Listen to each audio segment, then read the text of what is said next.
Bonjour tout le monde, j'espère que vous allez tous très bien. Aujourd'hui on se retrouve pour la vidéo d'analyse hebdo sur le Bitcoin. Donc comme chaque semaine on va analyser le chart du Bitcoin, donc voir un peu ce qui s'est passé cette semaine et essayer d'analyser, d'anticiper les différents scénarios pour la semaine prochaine. Avant de démarrer la vidéo, comme d'habitude, si vous souhaitez recevoir votre formation crypto gratuite, vous avez le lien dans la description sur la vidéo ou bien vous pouvez cliquer sur le i en haut à droite. Maintenant, on démarre la vidéo d'analyse. Alors cette semaine, il s'est passé quelque chose de très intéressant puisque on a break la ligne de tendance haussière sur le Bitcoin qu'on avait, donc la fameuse ligne que je vous avais tracée en blanc depuis le mois d'avril, ici quand on avait eu le second rebond. Donc là, on a vu un troisième rebond. Et la semaine dernière, en fait, on était bloqué au niveau de ce triangle, donc on était toujours sous la résistance des 10 000 $, donc vraiment la grosse résistance qu'on a ici, et on tenait toujours notre ligne de tendance haussière ici. Donc en fait ici on était dans un triangle haussier, donc à partir de là, la semaine dernière je vous avais dit soit on break le triangle par le haut, et en fait on break la résistance ici des 10 000 $, et à ce moment-là on pump vers direction les 11 000 $. Donc ça c'était le scénario bullish que je vous avais présenté la semaine dernière, et inversement donc on avait le scénario bear où on cassait donc notre ligne de tendance justement ici, et derrière on repartait dans une tendance baissière. Donc là vous voyez que sur le triangle donc on a été rejeté 3 fois, donc on a fait un triple top au niveau de la résistance des 10 000 $. Donc on a été rejeté une première fois ici, ensuite deuxième fois là, et troisième fois ici. Donc là on a venu faire en fait un triple top sur la résistance des 10 000 $ qui est vraiment très costaud là pour le coup. Et voilà, derrière il y a eu rejet et cassure justement de notre ligne de tendance. Donc là maintenant le fait qu'on ait cassé cette ligne de tendance devrait on devrait repartir dans une tendance baissière.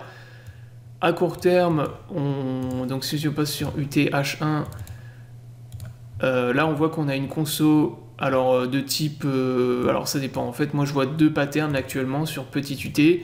Soit on est en train de faire un bear flag, donc là on est en train d'évoluer dans un petit bear flag, et si on le break, si on le casse, en fait si on repasse sous les 9100, 9000 $, à ce moment-là on va repartir dans une tendance bear.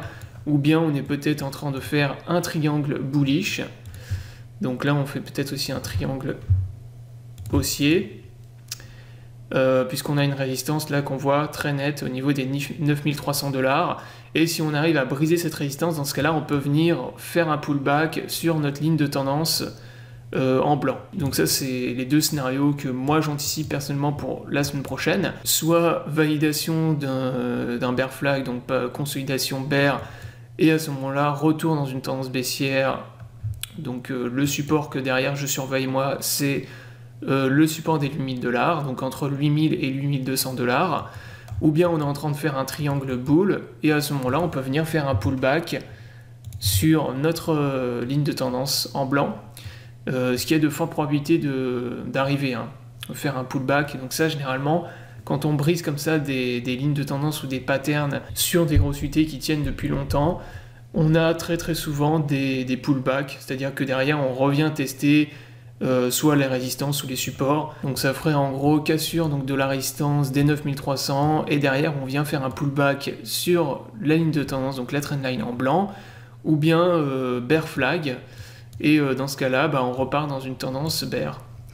Donc sachant que la target du bear flag nous renvoie à peu près vers les 8300 $, donc la target théorique, donc ça ferait une baisse à peu près de moins 8%.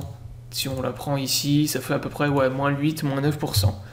Donc ça nous ramènerait à peu près vers les 8300, 8400 $.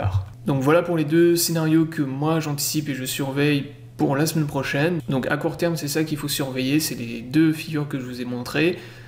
Sachant que là, moi pour l'instant, vu qu'on a cassé la ligne de tendance, je repars bear. Donc tant qu'on tenait la ligne de tendance haussière, moi je restais dans une tendance bullish, c'est-à-dire que le Bitcoin pouvait repartir toujours dans une tendance haussière, mais là maintenant qu'on l'a brisé, moi je repasse bear. Donc la seule chose maintenant qui me referait passer à nouveau acheteur, donc bull sur ce marché, ce serait qu'on arrive à briser la résistance des 10 000 $ et qu'on repasse au-dessus de cette résistance.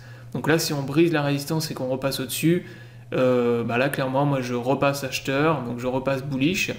Mais maintenant, voilà, maintenant qu'on a brisé cette ligne de tendance, je pense qu'il y a beaucoup plus de probabilité qu'on repasse dans une tendance baissière, au moins qu'on revienne tester le support ici des 8 000, 8 200 $. Donc ça me paraît au moins le minimum pour retracer tout le FOMO et toute la hausse qu'il y a eu depuis le mois de mars. Voilà, donc la vidéo est terminée, j'espère qu'elle vous aura plu. Si vous souhaitez recevoir votre formation crypto, vous avez le lien dans la description de la vidéo. Je vous souhaite à tous une bonne journée, je vous dis à bientôt pour une prochaine vidéo.